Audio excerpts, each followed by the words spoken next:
Bismillahirrahmanirrahim. Assalamualaikum warahmatullahi wabarakatuh.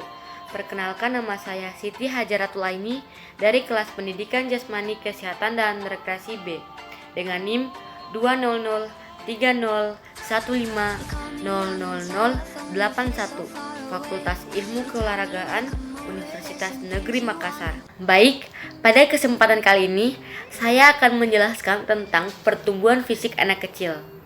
Pertumbuhan fisik anak kecil, tumbuh kembang setiap anak kecil tentu berbeda-beda. Ini karena adanya beberapa faktor yang mempengaruhi tumbuh kembangnya. Setiap faktor biologis atau genetik, psikologi, lingkungan, hingga interaksi beberapa faktor tersebut. Perbedaan pertumbuhan fisik antara anak laki-laki dan anak perempuan. Pertumbuhan fisik anak kecil secara proporsional agak lambat dibandingkan pada masa bayi. Perbandingan antara anak laki-laki dan anak perempuan menunjuknya adanya sedikit perbedaan. Perbedaan dari segi pertumbuhan fisik. Meskipun memiliki tinggi dan berat yang hampir sama, tetapi pertumbuhan fisik anak perempuan akan lebih cepat ketimbang anak laki-laki. Meskipun pada akhirnya tinggi badan anak laki-laki akan melebihi tinggi badan anak perempuan. Perbandingan lebar bahu dan lebar panggul anak laki-laki dan anak perempuan yang berbeda. Sama halnya dengan pubertas anak. Ada beberapa tahap tumbuh kembang anak. Di sini saya menunjukkan ada 3 tahapan. Yang pertama bayi, toddler, dan prasekolah. Seperti yang kita lihat semua, bayi dibagi menjadi 2. Yang pertama ada BBL dan bayi. BBL dimulai dari umur 0 hari sampai 28 hari. Dan bayi dimulai dari 28 hari sampai 1 tahun. Pertumbuhan fisik anak, pertumbuhan setelah lahir. Yang pertama ada berat badan. Umur 5 bulan memiliki 2 kali berat badan saat lahir. Yang artinya saat bayi memiliki berat badan 3 kilo dan dikali 2 yang hasilnya adalah 6 kilo. Saat umur 1 tahun 3 kali berat badan saat lahir. Umur 2 tahun 4 kali berat badan saat lahir. Dan yang selanjutnya ada tinggi badan. Perkembangan fisik anak memiliki beberapa tahapan. Dimulai dari otot tubuh yang bertambah kuat dan diikuti dengan gerakan yang terkoordinasi secara bertahap. Pertumbuhan fisik anak kecil. Tumbuh kembang setiap anak tentu berbeda-beda. Ini karena ada beberapa faktor yang bisa mempengaruhi tumbuh kembangnya, seperti faktor biologis atau genetik, psikologis, lingkungan, hingga interaksi beberapa faktor tersebut. Perkembangan fisik memberi si kecil kemampuan yang mereka butuhkan untuk eksplorasi dan interaksi dengan lingkungan sekitarnya. Perkembangan fisik anak dimulai dari otot tubuh yang bertambah kuat dan diikuti dengan gerakan yang terkoordinasi secara bertahap. Hal ini merupakan proses awal tumbuh kembang anak.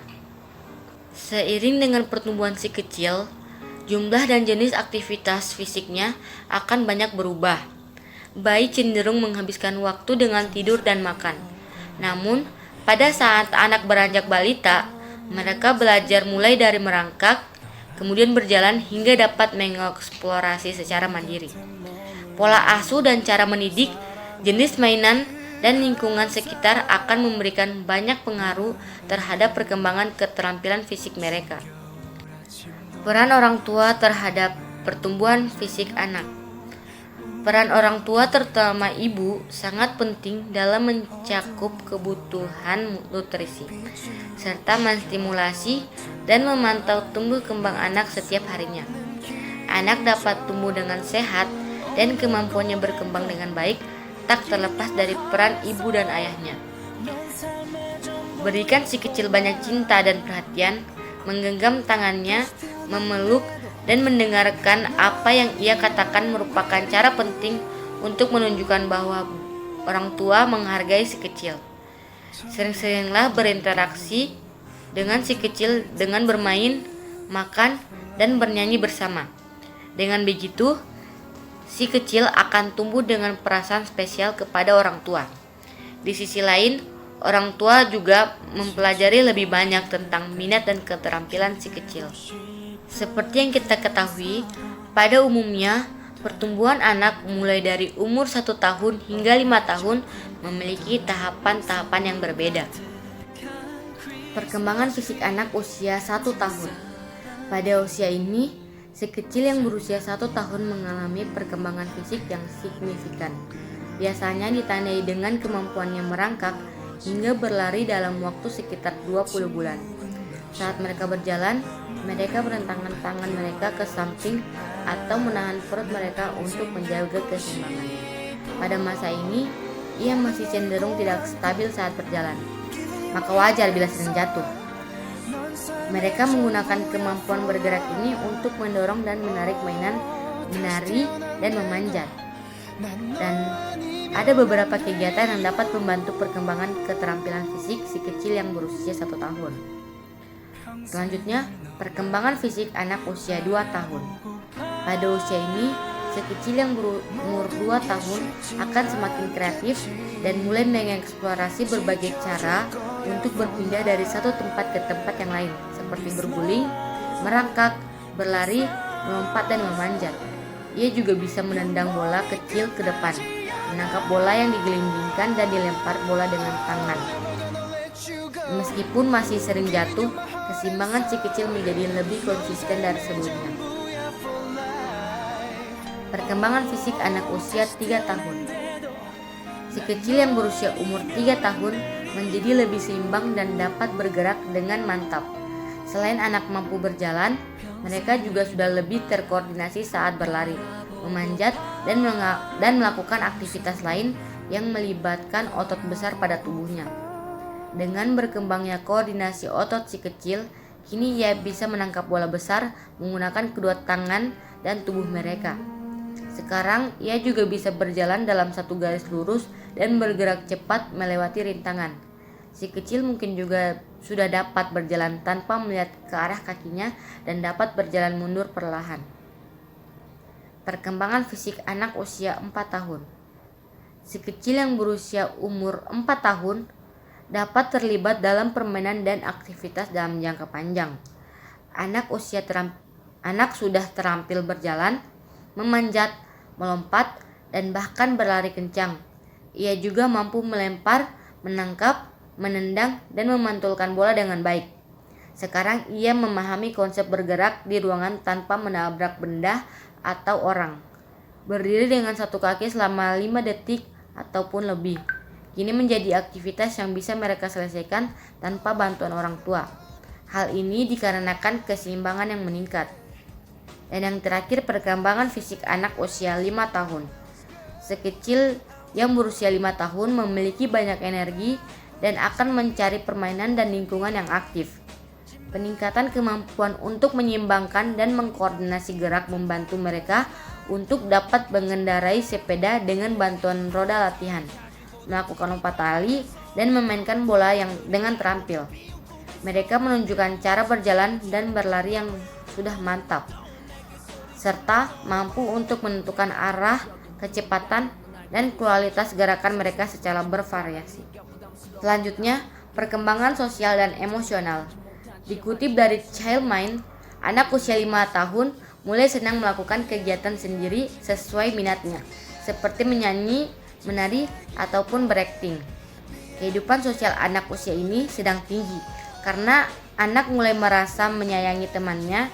Ia mengerti bahwa ada orang lain yang harus dipedulikan, dan juga orang tua juga perlu memahami gangguan tumbuh kembang pada anak agar bisa lebih waspada.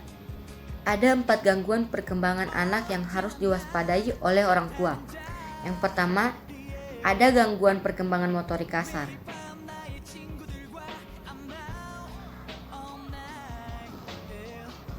Gerakan motorik adalah istilah untuk menggambarkan perilaku gerakan yang dilakukan oleh tubuh manusia.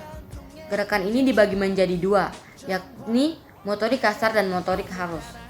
Motorik kasar adalah gerakan tubuh yang menggunakan otot-otot besar yang dipengaruhi oleh usia, berat badan, dan perkembangan anak secara fisik. Pada anak-anak, gangguan perkembangan motorik kasar bisa dilihat dari gerakan yang tidak terkontrol atau tidak seimbang. Misalnya, gerakan tidak seimbang antara anggota tubuh bagian kanan dan kiri, gangguan refleks tubuh, serta gangguan tonus otot. Sedangkan motorik halus berkaitan dengan kemampuan fisik yang melibatkan otot-otot kecil, serta koordinasi mata dan tangan.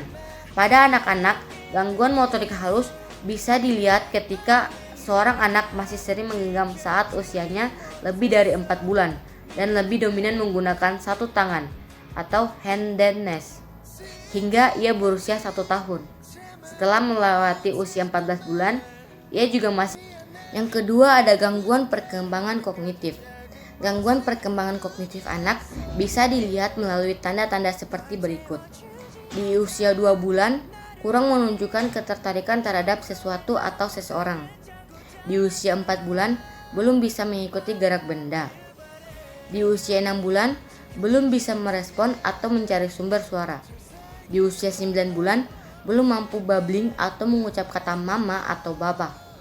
Di usia 24 bulan, belum mampu mengucapkan kata yang memiliki arti. Di usia 36 bulan, belum bisa merangkai 3 kata. Selanjutnya yang ketiga ada gangguan perkembangan sosial emosional. Gangguan perkembangan sosial emosional anak bisa dilihat melalui tanda-tanda seperti berikut. Di usia 6 bulan, jarang menunjukkan senyum atau ekspresi kesenangan dan lain-lain. Di usia 9 bulan, kurang bersuara dan menunjukkan ekspresi wajah. Di usia 12 bulan, sering tidak merespon panggilan namanya.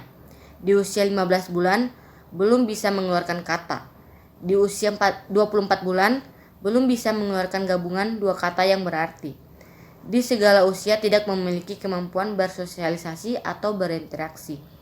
Dan yang terakhir, ada gangguan perkembangan bicara dan bahasa. Gangguan perkembangan ini ditandai dengan minimnya kemampuan seseorang anak untuk menunjukkan dan memperlihatkan ketertarikannya pada sesuatu atau seseorang, bahkan hingga ia berusia 20 bulan. Yang keempat ada gangguan perkembangan bicara dan bahasa. Gangguan perkembangan ini ditandai dengan minimnya kemampuan seseorang anak untuk menunjukkan dan memperlihatkan ketertarikannya pada sesuatu atau seseorang, bahkan hingga ia berusia 20 bulan. Ketika memasuki usia 30 bulan, orang tua masih sulit mengerti perkataan anak. Ini dikarenakan anak tidak konsisten dalam merespon suara atau bunyi. Misalnya, ia tidak memberikan respon saat dipanggil. Penyebab masalah dalam tumbuh kembang anak. Masalah tumbuh kembang anak dapat terjadi karena beberapa faktor. Misalnya, genetika, lahir prematur, kondisi prenatal, atau mengkonsumsi alkohol atau obat-obatan terlarang selama hamil, serta mengalami kekerasan rumah tangga. Adanya diagnosis atau faktor medis tertentu, gizi buruk, dan kekurangan oksigen selama proses persalinan. Masalah dalam perkembangan fisik anak. Yang pertama ada gizi buruk. Gizi buruk atau malnutrisi adalah sebuah kondisi serius yang terjadi ketika asupan makanan seseorang anak tidak sesuai dengan jumlah nutrisi yang dibutuhkan. Gizi kurang atau tidak cukup mendapat asupan. Ini berarti seseorang tidak mencukupi asupan protein, kalori, vitamin atau mineral yang dibutuhkannya. Efeknya yaitu gizi kurus dan wasting, stunting, dan berat badan kurang. Gizi lebih, mendapat nutrisi tertentu yang berlebihan.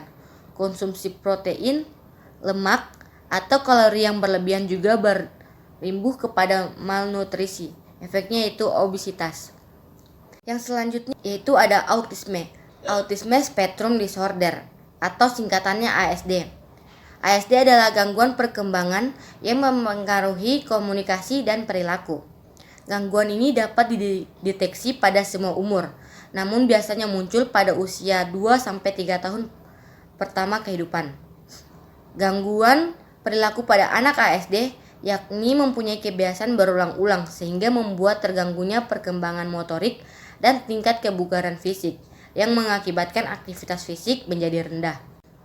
Selanjutnya adalah masalah perkembangan anak yang disebut dengan cerebral palsy.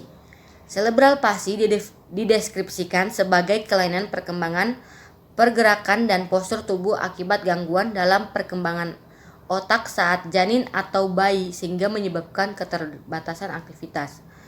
Kelainan pergerakan atau motorik pada cerebral palsy sering diikuti dengan gangguan sensasi, kognisi, komunikasi, persepsi, perilaku, kejang, kelemahan kelakuan atau paralis otot, keseimbangan yang buruk atau gangguan berjalan yang irregular dan gerakan yang tidak terkoordinasi atau tidak tersengaja. Itulah penjelasan dari saya. Lebih dan kurangnya mohon dimaafkan. Sekian, wabillahi taufiq wa hidayah. Wassalamualaikum warahmatullahi wabarakatuh.